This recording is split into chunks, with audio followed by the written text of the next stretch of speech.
Christmas morning was supposed to be quiet for the WNBA. No press conferences, no controversies, no internal fires to put out.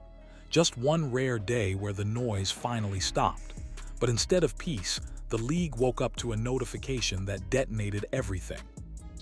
At exactly the wrong moment, Nike dropped a 30-second commercial featuring Caitlin Clark, and in one move, it exposed a power struggle the league has been trying to contain for years.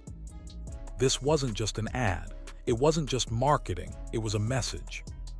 High-budget visuals, celebrity cameos, a tone that felt more like a blockbuster trailer than a basketball promotion. And most telling of all, the WNBA itself was almost invisible. No league-first messaging, no collective branding, just Caitlin Clark framed as something bigger than the sport she plays. That's why this hit so hard. For years, the league under Cathy Engelbert has pushed a very specific philosophy. No one player is bigger than the WNBA. The brand comes first. The shield protects everyone. But this commercial didn't just ignore that idea, it crushed it. Because the message wasn't subtle. It said there is Caitlin Clark, and then there is everything else. And when that realization sets in, it creates panic at the top. Not because of jealousy, not because of ego, but because control starts slipping. Sponsors notice, fans notice, players notice. And once a league's biggest star looks bigger than the league itself, the balance of power quietly shifts. That's why this moment matters. Because what dropped on Christmas morning wasn't just a sneaker ad. It was a warning shot. What made the From Anywhere commercial so destabilizing wasn't just its popularity, it was what it didn't do. There was no attempt to blend Caitlin Clark into a broader league narrative. No bigger than basketball montage featuring multiple stars. No history lesson. No visible hand of the WNBA guiding the message. Instead, the spotlight never moved. From the opening frame to the final tagline, Caitlin Clark wasn't presented as a rookie, a face of the future, or even a basketball player in the traditional sense. She was framed as a cultural constant, someone who exists beyond schedules, teams, and even leagues. The message was watch the WNBA. It was watch her. That distinction matters more than people realize. For decades, the WNBA has been built on a collective-first model. The idea that the league survives by lifting everyone together, that no single player becomes so dominant that the ecosystem depends on her alone. It's a philosophy that Cathy Engelbert has publicly defended as a form of protection against volatility, against boom and bust cycles, against the risk of tying the league's future to one person. This commercial bulldozed that logic. The production value alone told a story. Cinematic lighting, custom gear, snowy driveways, perfectly framed shots from impossible distances. And then the cameos, figures from outside women's basketball entirely, validating Clark not through legacy or lineage, but through pop culture relevance. It didn't feel like a league moment. It felt like a takeover. What reportedly unsettled executives most wasn't that Nike made a star. Brands do that all the time. It was the realization that Nike didn't need the league to do it. The WNBA logo was barely present. The storytelling didn't rely on game footage. The ad worked even if you had never watched a single WNBA game in your life. That's the part that changes everything. Because when a sponsor can build a megastar without leaning on the league's infrastructure, the balance of power shifts. Quietly but decisively. The league goes from gatekeeper to accessory, and once that happens, leverage evaporates. This wasn't a coordinated rollout. It didn't feel like a partnership moment. It felt like a declaration of independence. A reminder that the most valuable asset in women's basketball now lives partly outside the league's control. And the timing only made it worse. Dropping this on Christmas morning when the sports world is quiet, when leadership is off the clock, when no competing headlines can soften the impact, made it impossible to ignore. It dominated the day. It owned the conversation. And by the time the league reacted, the narrative had already hardened. That's why this wasn't received as a win internally. It was received as a warning. Because once fans start seeing a player as bigger than the institution, it becomes nearly impossible to put that genie back in the bottle. And this was just the first crack. To understand why this moment caused so much internal alarm, you have to understand the philosophy the WNBA has spent decades protecting. From the outside, it often gets described as anti-star, but inside the league, it's framed very differently. It's about stability, about survival, about making sure the league isn't one injury, one retirement, or one contract dispute away from collapse. The idea is simple: the shield comes first. The WNBA has long promoted what insiders call the 144, the concept that every roster spot matters, every player's story has value, and no single athlete should tower over the rest. That approach wasn't accidental. It was a response to fragility. Women's basketball has had to fight for television slots, sponsorships, and cultural relevance in a way men's leagues never have. Collective branding was the armor. Kathy Engelbert didn't invent this philosophy, but she doubled down on it. Publicly and privately, she's argued that a league driven by one superstar is a league exposed to massive risk. Lose that star, and you lose momentum, leverage, and negotiating power. The collective model, in her view, keeps everyone safer, even if it limits how big one player can become. That's why the From Anywhere commercial hit like a shockwave. Because it didn't just elevate Caitlin Clark, it shattered the illusion of balance. The ad didn't suggest Clark was part of something bigger. It suggested she was the something bigger. And that directly challenges the league's most fundamental belief. What makes this even more destabilizing is how quickly fans embraced it. There was no backlash, no hesitation, no calls for restraint. The response was instant and overwhelming. View counts exploded, shares multiplied, and the comment sections told a story the league can't ignore. People weren't talking about teams, standings, or parity. They were talking about Caitlin Clark as an event. That's a dangerous shift. Because once fan loyalty moves from the institution to the individual, control starts slipping. The league can regulate uniforms, schedules, and conduct, but it can't regulate where attention flows. And attention is the real currency now. This puts leadership in an impossible position. Push back too hard, and you look like you're suppressing your biggest star. Embrace it fully, and you risk alienating veterans who have spent years grinding under the collective model. Either way, someone feels betrayed. And that tension doesn't stay theoretical. It seeps into negotiations, into locker rooms, into sponsorship conversations. Players start asking uncomfortable questions. If one person can generate this much value alone, why is everyone treated the same? Why are salaries capped so low? Why does the league still frame itself as fragile when the numbers suggest otherwise? Those questions don't have easy answers, and the From Anywhere ad forced them into the open, publicly, instantly, and without the league's consent. That's why this moment feels bigger than marketing. It's philosophical, it's structural, it's a test of whether the WNBA can evolve its identity without tearing itself apart. And just as leadership was trying to stabilize that identity, another decision poured gasoline on the fire, one that made this feel less like coincidence and more like confrontation. If the commercial alone rattled the league, the timing is what made it feel personal. Because this didn't drop in a vacuum. It landed right in the middle of a moment the WNBA had carefully positioned as a symbol of unity and progress. Just weeks earlier, the basketball world was focused on the launch of Unrivaled, a new off-season league founded by Breena Stewart and Nafisa Collier. The concept was bold: player equity, shared ownership, and a chance for veteran stars to finally capture the financial upside that helped create over years of carrying the league. Leadership publicly backed it. Fans were told this was the future. Behind the scenes, Reports claim the push to get Caitlin Clark involved was aggressive. Offers rumored to be north of 7 figures circulated online.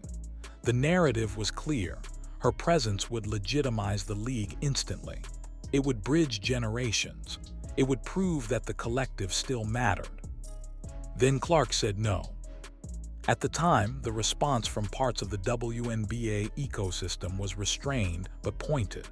Some voices suggested she was missing an opportunity. Others hinted she was opting out of growing the game. The implication was subtle but sharp. Real leaders show up. And then Christmas morning happened. When Nike released From Anywhere, right as Unrivaled was building momentum toward its January debut, the contrast became impossible to ignore. While one league was unveiling rosters and equity models, Clark was starring in a cinematic ad that reached millions before lunchtime. Within hours, fans were doing the math, comparing view counts, comparing engagement, comparing impact. The results were uncomfortable. Clark's 30-second commercial reportedly outperformed weeks of Unrivaled promotion combined. Whether intentional or not, the message felt brutal. She didn't need the platform. The platform needed her. This is where speculation took off. Some fans believe the timing was strategic, a way for Nike to assert that Clark's off-season relevance didn't depend on league-approved projects. Others argue it was coincidence amplified by optics. Either way, perception became reality, and perception matters more than intent. For Commissioner Cathy Engelbert, this created a nightmare scenario. A league-backed initiative designed to empower veterans was suddenly overshadowed by a rookie's individual brand, not through rebellion, not through criticism, but through sheer scale. The humiliation wasn't financial, it was symbolic. Because the narrative flipped overnight. Instead of Clark needing Unrivaled to stay visible, Unrivaled was framed as incomplete without Clark. That's a dangerous position for any league trying to maintain unity. It reinforces the idea that attention and leverage now flows through one person.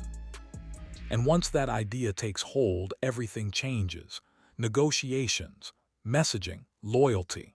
The question stops being how do we grow together and becomes who actually drives the growth.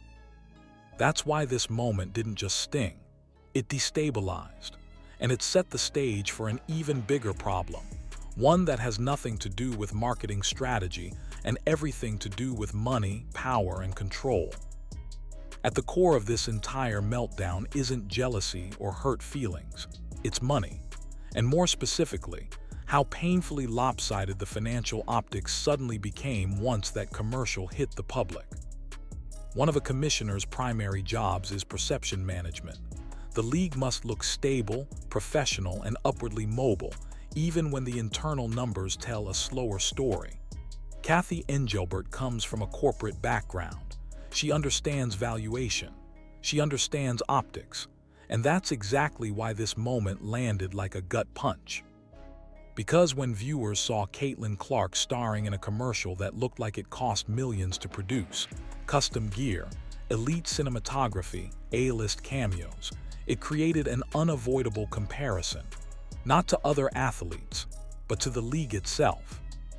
That 30-second Nike spot had higher production value than most WNBA broadcasts.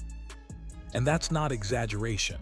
It was cleaner, bigger, more cinematic. It felt global. Meanwhile, the league she plays for still struggles with inconsistent camera quality, limited studio shows, and broadcast windows that feel like afterthoughts. The contrast was jarring. Then the numbers started circulating. Clark's endorsement portfolio, Nike, Gatorade, State Farm, reportedly puts her earnings in a completely different universe than her WNBA salary.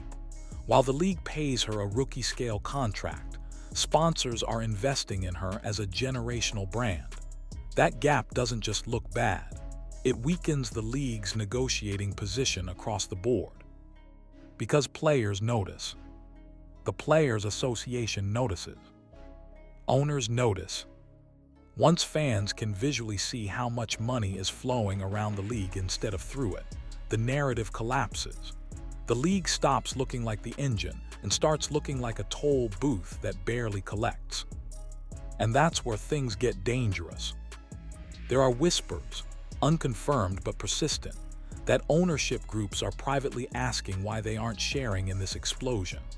Why the league doesn't have stronger revenue participation in individual branding moments.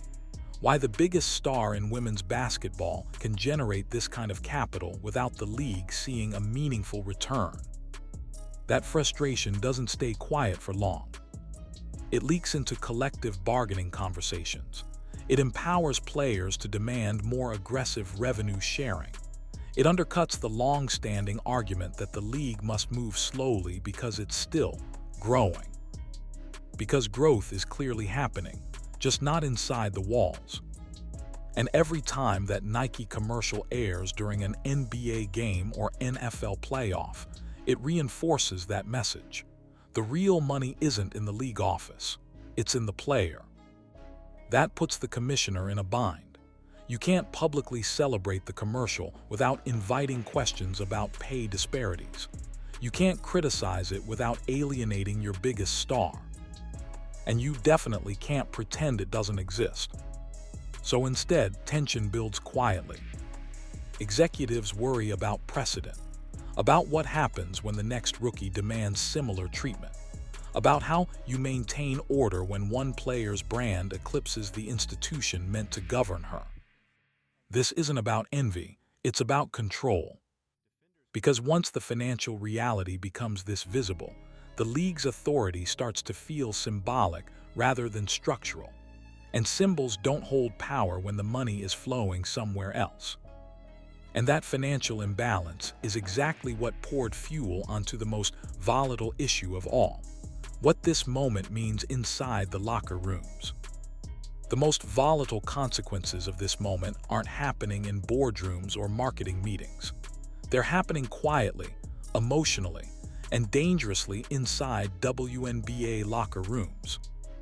Because when one player is elevated this dramatically, everyone else feels it, especially the veterans who built the league long before the spotlight arrived. This is where A'ja Wilson becomes impossible to ignore. By every traditional basketball metric, Wilson is the standard. Multiple MVPs, championships, the face of sustained excellence. She has done everything the league has ever asked of a superstar, showed up, carried franchises, played through pain, promoted the game, and represented the league with professionalism. She also has a deal with Nike. She also had a recent commercial. And that's where the problem exploded. The second Caitlin Clark's From Anywhere ad dropped, social media did what it always does, side-by-side comparisons. Not fair ones, not contextual ones, brutal ones. Clark's ad was described as cinematic, iconic, and Jordan level. Wilson's was labeled safe, flat, even low effort. Whether that criticism is fair doesn't actually matter. What matters is perception. Because perception is what breeds resentment, and resentment is what turns tension into conflict. Almost immediately, a narrative began circulating online. Nike was prioritizing Clark at the expense of established stars. That Wilson, and by extension other veterans, were being quietly pushed aside to make room for the new face of women's basketball. There is no verified evidence of intentional sabotage. None. But in environments already strained by pay disputes, media narratives, and generational divides, perception becomes gasoline. From the league's perspective, this is a nightmare. Commissioner Kathy Engelbert has spent the last 2 seasons trying to calm on-court tensions, hard fouls, and accusations of targeting. She's tried to sell unity. She's tried to keep competition from turning personal. This commercial undid months of damage control in a single day. Because now, veterans don't just feel overlooked, they feel replaced. How are you supposed to tell a 3-time MVP that the league values her equally when the marketing world is screaming otherwise? How do you convince locker rooms that the collective still matters when one player is being treated like a global icon and everyone else is fighting for scraps? This is how fractures start. Not with public arguments, but with quiet distance, shorter conversations, harder fouls that come with just a little extra edge, a shift from competition to confrontation. Fans may see it as drama, but league officials see it as risk of injury, risk of scandal, risk of a season dominated by narrative instead of basketball. And it all circles back to control. Because if veterans feel disrespected, they won't protect the league's image. If rookies feel untouchable, they won't fear consequences. And if fans pick sides instead of supporting the product as a whole, the league becomes a battleground rather than a brand. That's the part keeping executives up at night. This commercial didn't just crown a star, it destabilized relationships that were already fragile. And once that tension hits the court, there's no marketing campaign powerful enough to contain it. Which raises an even more dangerous question. What happens when a player realizes she no longer needs the system at all? There's a moment every league fears, the moment when a player realizes the system needs them more than they need the system. And quietly, uncomfortably, that's the line many believe this commercial crossed. For years, the question surrounding Caitlin Clark was whether she was ready for the WNBA, whether her game would translate, whether the hype would survive professional defenses and physical play.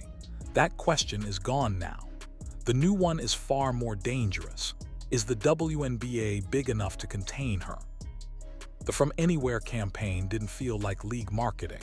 It felt global, snowy backdrops, universal themes, a tagline that wasn't tied to arenas, teams, or even seasons. From Anywhere doesn't mean Iowa, it doesn't mean Indiana, and it definitely doesn't mean just the WNBA. It suggests reach without borders. That implication terrifies ownership. Because once a star's brand becomes borderless, the league becomes optional. This is where comparisons to other sports inevitably surface.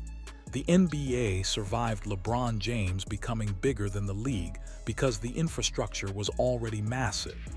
Revenue sharing, max contracts, global media rights, it could absorb that level of star power.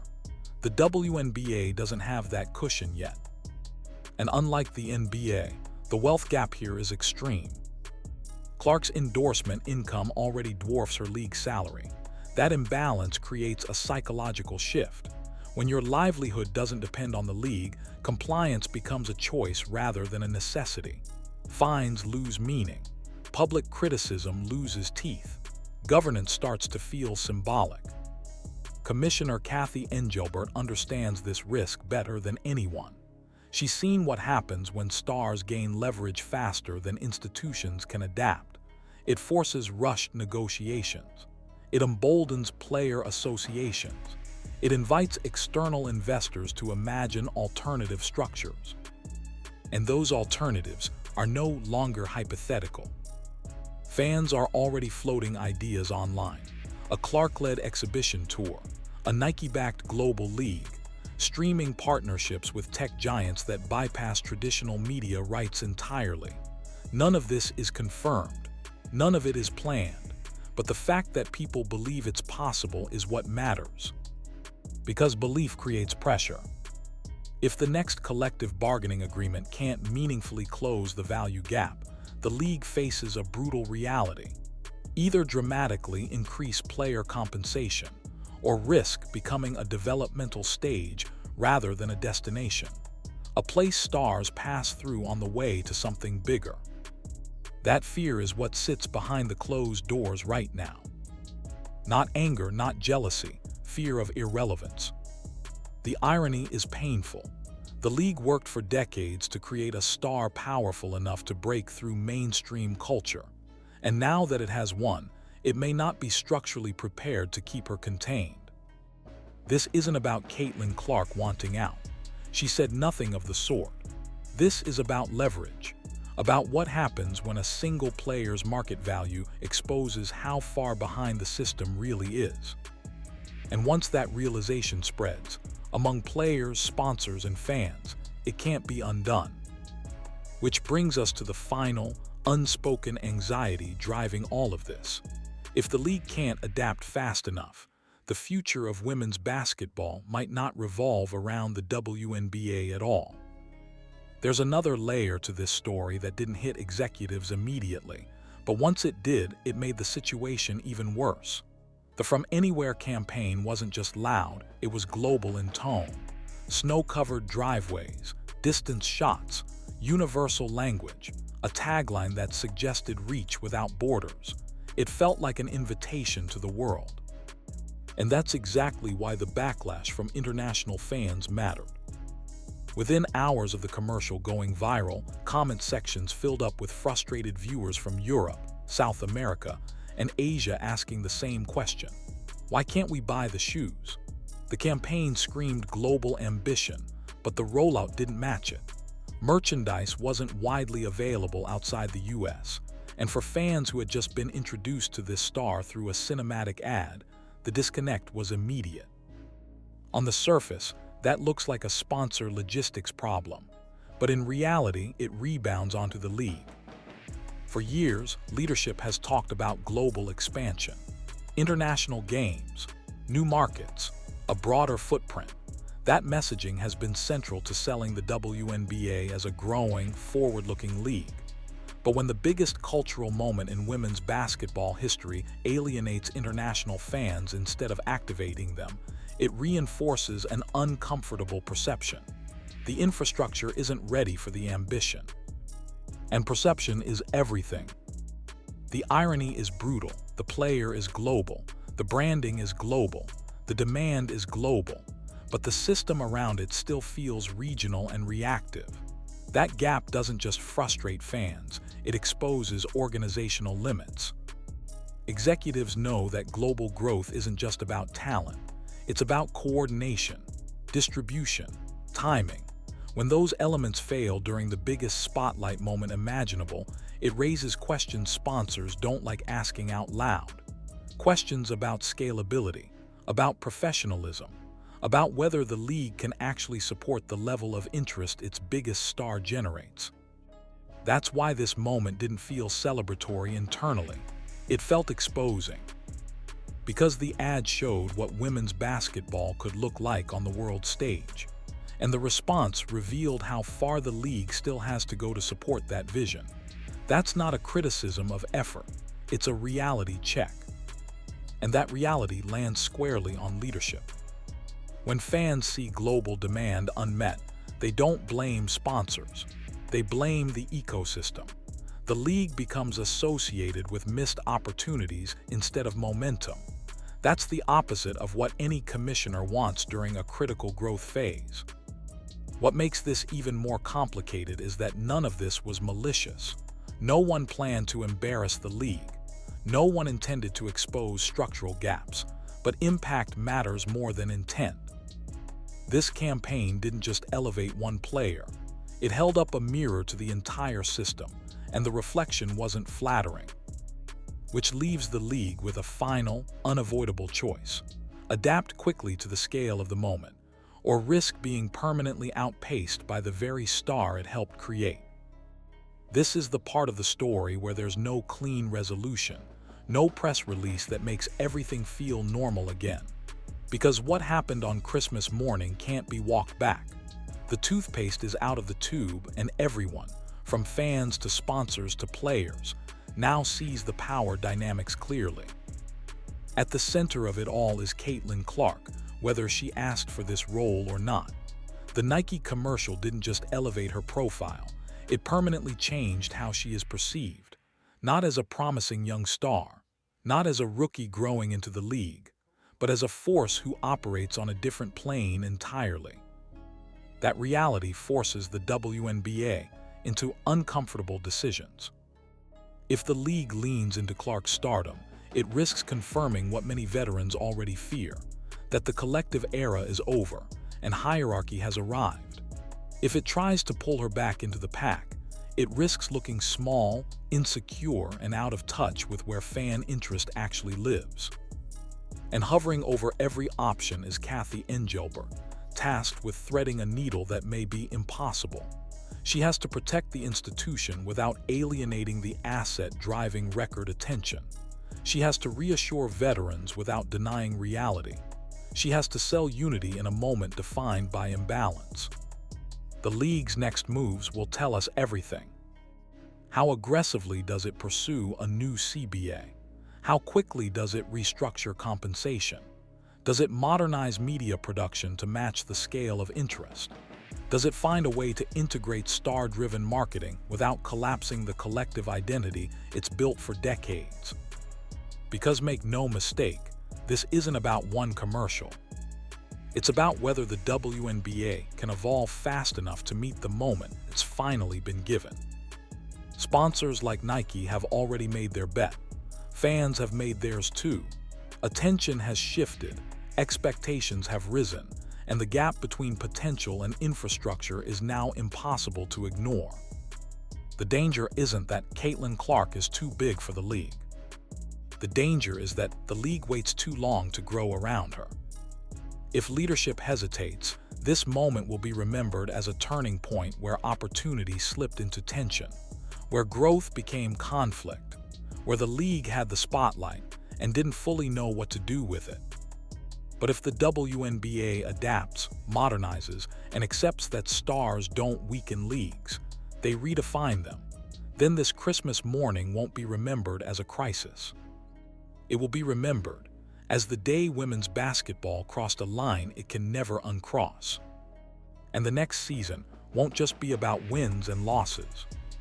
It will be about whether the league chooses to rise with its biggest star or get left behind by her momentum.